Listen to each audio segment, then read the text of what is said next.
என்று கூறினீர்களே, இப்பொழுது கைவிடும் பொழுது நான் அறிவிக்கின்றேன், சமீபமாகவே அறிவிக்கின்றேன். அந்த அறிவிப்பு அது உங்கள் கவனத்தில் இருக்கின்றது, நீங்கள் அதிலிருந்து அறிந்து கொள்வீர்கள். அந்த செய்தி இறைவனுடைய செய்தியை நாம் எப்படி உணர்வாக அறிகின்றோமோ அதே போன்றே ஒவ்வொரு இலை கூட தன்னுடைய செய்தியை அறிவித்துக் கொண்டிருக்கின்றது.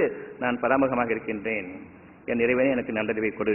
ஒரு சின்ன அசைவும் ஒரு இலை விடும்பொழுதும் அது எந்த வேகத்தில் விடுகிறது என்பதும் எனக்கான ஒரு நற்செய்தியாக இருக்கிறது. ஏன் அது காய்ந்து மஞ்சள் நிறமாகி கீழே விழுந்து சருகுகளாகின்றன, எவ்விதமாக ஆகின்றன, இதில் என்ன படிப்பினை இருக்கிறது தெரியாது. ஒவ்வொன்றும் அந்த சருகுகள் காற்றில் அடித்து செல்லப்படும் பொழுது அதனுடைய சத்தங்களும் உங்களுக்கான ஒரு அத்தாட்சி, அது செய்தி அறிவித்துக் கொண்டிருக்கின்றது. நான் அறிவோன் இல்லை. இந்த கண்டுபிடிப்புகள் ஒரு சின்ன அசைவிலிருந்து ஏற்படுவதுதான். நொடிப்பொழுதில் ஒரு விபத்தை போன்று, அழகான விபத்து. எனவே பின்னர் இவர்கள் பெருமை கொள்கின்றார்கள், நான் கடுமையாக முயற்சித்தேன் 40-50 வருடங்களாக, அதன் காரணமாக இதை கண்டுபிடித்தேன் என்று பிற மனிதர்களையும் இந்த வழியில் செலுத்துவதற்காக வேண்டி அவர்கள் பிரகடனம் செய்வார்கள், நீங்கள் முயற்சிக்க வேண்டும் என்று. அங்கு அந்த தன்னம்பிக்கையை போதிக்கின்றார்கள். அந்த ஒரு க்ஷணம் முன்பாக விரக்தி அடைந்து தன்னுடைய பரிசோதனையில் விட்டுவிடலாம் என்று எண்ணிய நேரம்தான் அது. அவர்களுக்காக அறிவிக்கின்றான், இதோ என்னுடைய உதவி வருகின்றது. இந்த ஒரு க்ஷணம் உதவி 30-40 வருடங்களுக்கு முன்பாகவே உங்களுக்கு நல்லறிவு இருந்தால் கொடுத்திருந்திருப்பேன். இப்பொழுது நீங்கள் விரும்புங்கள். ஒவ்வொரு பொருளாக கண்டுபிடிக்க வேண்டாம், இயற்கையினுடைய அந்த சக்தியிலிருந்தே வாட ஆரம்பியுங்கள். உருவ வழிபாடு மேற்கொள்ள வேண்டிய அவசியம் இல்லை. உருவமாக அமைத்துக் கொண்டாலே நாளைக்கு இதை யார் கண்டுபிடித்தது என்று கேட்கும் பொழுது நான் தான் கண்டுபிடித்தேன் என்று கூறுவதற்காக. அக்குபஞ்சம் செய்து கொண்டிருக்கும் பொழுது நொடிப்படையில் சுகமாகிக் கொண்டிருக்கும், அங்கு செல்வதற்கு முன்பாகவே சுகமாக இருக்கும். ஒவ்வொருவரும் கூறுவார்கள், நீங்கள் வருவதற்கு முன்பாக நான் வீட்டிலிருந்து கிளம்பும் பொழுது கஷ்டத்துடன் இருந்தேன், ஆனால் இங்கே வந்ததுக்கு அப்புறம் சரியா போயிடுச்சு. நீங்க வந்து என்ன கஷ்டம்னு கேட்குறீங்க, நான் என்னத்தை சொல்றது, வந்துட்டேன், நீங்க போக சொன்னா நான் போறேன், எனக்கு ஒன்றும் கிடையாது. அப்போ விளங்கலை. இருந்தாலும் வீட்டில் இருக்கும்போது என்ன இருந்துச்சுன்னு கேட்டு அதுக்கு ஒரு புள்ளியை போட்டு அனுப்புறது, வந்ததுக்காக வேண்டி. நான் தான் சுகமாக்குறேன்னு காமிக்கூடிய அந்த ஒரு எண்ணம் இருந்ததோ, ஆம் இருந்திருக்கலாம்.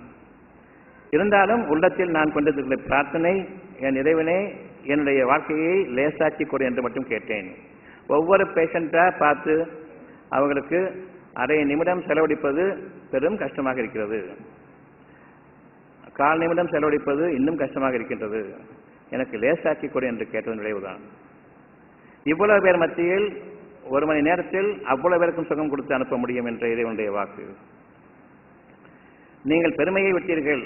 ஊசி போடுறது என்னைக்கு அந்த மக்கள் சொல்றது நான் விளங்குனேன்னு சொன்னா, இந்த லேசாக்கி கொடு என்று கேட்கும் பொழுதுதான் இந்த மனிதர்கள் கூறுகின்றார்கள், வருவதற்கு முன்பாக சுகமாகிறது என்று கூறுகின்றார்கள். பிறகு நான் ஏன் ஊசி போட வேண்டும், சுகமாக்கியவன் இறைவன் என்று இருக்கும் பொழுது அவ்வாறல்ல, நான் தான் உங்கள் சுகமளிப்பேன் என்பதை போன்று அவர்களை நான் மாற்றி அனுப்புகின்றேன். இது மிக பெரும் இறை துரோக செயல் என்பதை அறிய முடிந்தது. கொஞ்சம் காலம் ஆகியது, 1 வருடம் 2 வருடம் ஆகியது அதை அறிவதற்கு. ஆனாலும் இதைவிட மேலானது, இந்த கூட்டங்கள் வேண்டாம், எனக்கு லேசாக்கி கொடு, எனக்கு ரொம்ப தூக்கம்தான் தேவைப்படுது, எனக்கு உழைப்பு வேண்டாம் என்று விரும்பினேன். எவ்வளவு சொகுசா வாழ முடியுமோ அந்த சொகுச கூட இறைவனே ஒரு விரலை கூட அசைக்கிறதுக்கு எனக்கு தேவையில்லாமாக்கு. இந்த விருப்பத்தை அழகான விருப்பமாக இறைவன் ஏற்றுக்கொண்டான். இப்பொழுது அந்த மக்கள் சொல்வது புரிகின்றது, நீங்க தேவையே கிடையாது, வரத்துக்கு முன்னாடி நல்லா ஆயிட்டு நீங்க போங்கன்னு சொல்லக்கூடிய அளவுக்கு இருக்குது அந்த வார்த்தை. அந்த நிமிடமே ஊசியை தூக்கி குப்பையில போட்டதுதான். இது ஒரு அறிவா என்று ஒவ்வொருடம் வரும்பொழுது சுகமாகியே ஆகிக்கொண்டதார்கள். இது 1 வருடமாக நடந்து கொண்டிருக்கின்றது, புத்தி கேட்கவில்லை. காரணம் பெருமை இருந்தது. பின்னர் அந்த அக்குபஞ்சர் கற்றுக் கொடுத்துக் கொண்டிருக்கும் போது ஆயிரக்கணக்கான மாணவர்கள் வந்தார்கள். அவர்களுக்கும் நன்மையை கொண்டுதான் கற்றுக் கொடுத்தேன். ஒவ்வொரு வீட்டிலும் டாக்டர்கள் இருக்க வேண்டும் என்பதற்காக கற்றுக் கொடுத்தேன். அது ஒரு நல்ல ஒரு எண்ணம். இந்த ஆங்கில மருத்துவம் அழிய வேண்டும் என்ற அந்த எண்ணம் இருந்தது. இறைவனுக்கு ஒரு பொருத்தமான எண்ணம் தான் அது. டாக்டர் படிப்புக்கு என்று 5 வருடங்கள் 8 வருடங்கள் என்று விலை பேசுவதும், அதை வீணாக பெருமைப்படுத்துவதும், அதனை விளம்பரப்படுத்தி இதுதான் வாழ்க்கைக்கான மிகப்பெரிய வழிமுறை, இவர்கள் போற்றப்படத்தக்கவர்கள், இவர்கள் எங்கு சென்றாலும் பிழைத்துக் கொள்வார்கள் என்ற அந்த எண்ணத்தை மாற்றி ஒவ்வொரு வீட்டிலும் ஒவ்வொருவரும் டாக்டராக இருக்க வேண்டும், இந்த ஆங்கில மருத்துவம் அழிய வேண்டும் என்று விரும்பியது. இவர்களுடைய பெருமையை அழிப்பதற்காக நான் விரும்பிய ஒரு எண்ணமாக இறைவன் ஏற்றுக்கொண்டு அதற்காக கொடுத்ததுதான் இந்த அறிவு, அக்குபங்க்சர் என்ற அந்த அறிவு. அதனை கற்றுக் கொடுத்தோம். அதுவும் அந்த உண்மையை கொண்டு கற்றுக் கொடுத்ததன் காரணமாக ஒரு நாள் 2 நாள் தான் அக்குபங்க்சர் கிளாஸ் என்பது. அதை படித்துக் கொண்டு வந்துதான் இன்று 2 வருடங்கள் 3 வருடங்கள் டிப்ளமா கோர்ஸ், MD கோர்ஸ் கட்டிட்டு இருக்கிறது. 1 மணி நேரத்துக்கு கூட லாயக்கு இல்லாத இந்த மருத்துவத்தை டிப்ளமா கோர்ஸ் நாக்கி பிறகு MD கோர்ஸ் நாக்கி 2 வருஷம் 3 வருஷம் என்று ஏமாற்றிக் கொண்டிருக்கக்கூடிய இந்த சூழ்நிலை ஏற்பட்டுக் கொண்டிருக்கிறது. ஒரு நாள் 1 மணி நேரத்தில் முடிய வேண்டிய கோர்ஸ். இவ்விதமாக கற்றுக் கொடுத்து வந்தவர்கள் தான் இன்று வகுப்பை நடத்திக் கொண்டிருப்பவர்கள், 3 வருஷம் வகுப்பை நடத்திக் கொண்டிருப்பவர்கள். இது வேலை செய்கிறது. காரணம் சத்தியத்தை கொண்டும் உண்மையை கொண்டும் ஆங்கில மருத்துவம் அடைய வேண்டும் என்பதை கொண்டும் ஒவ்வொரு வீட்டிலும் டாக்டர் இருக்க வேண்டும் என்றும் மருத்துவத்திற்காக வேற எங்கும் செல்லக்கூடாது, உணவு என்ற ஒன்றுக்காக செலவழிப்பதை விட மருத்துவத்தில் செலவழிப்பது அதிகமாக இருக்கின்றது.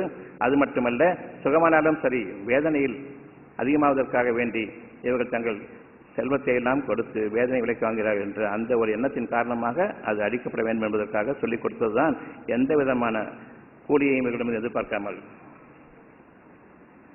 அதன் காரணமாக இன்று வரையில் வேலை செய்து கொண்டிருக்கின்றது அந்த உண்மைக்காக வேண்டி. இனி அந்த அக்குபங்க்சர் வேலை செய்யாது. ஏனென்றால் அதை வைத்து பணம் சம்பாதிப்பது, அதனை வைத்து வாழ்ந்துவிடலாம், அதனை வைத்து இவர் திறமையான டாக்டர் என்று ஊர் உலகம் பேச வேண்டும் என்ற இந்த கெட்ட எண்ணம் கொண்டிருப்பதன் காரணமாக இன்று அக்குபங்க்சர் அடிந்து விட்டது. அவர்கள் இறைவனுடைய பாதையை மேற்கொண்டாக வேண்டும். இனி அக்குபங்க்சரை ஒருபோதும் எவரும் தீண்டக்கூடாது, அது அடிந்து விட்டது. அதை படித்துவிட்டு ஒன்றுமில்லாமல் ஆகக்கூடிய நிலை வரும்பொழுது துக்கப்பட வேண்டாம். நான் கற்றுக் கொடுத்தது இறைவனுடைய அருளுக்காக, இப்பொழுது கற்றுக் கொடுக்கப்படுவது பணம் சம்பாதிப்பதற்காக வேண்டி, எனவே அடிந்து விட்டது. உங்களுடைய எண்ணம் இப்பொழுது, என் இறைவனே என்னுடைய ஞானங்களை அதிகரிப்பாயாக, துன்பச் சூழல் என்னை சூழ்ந்திருக்கிறது, துக்கத்தின் சூழல் என்னை சூழ்ந்திருக்கிறது, இது நீங்க வேண்டும் என்று அறிவிக்கின்றாய். துக்கமும் துன்பமும் கவலையும் பயமும் எல்லாமே உணர்வு சம்பந்தப்பட்டது.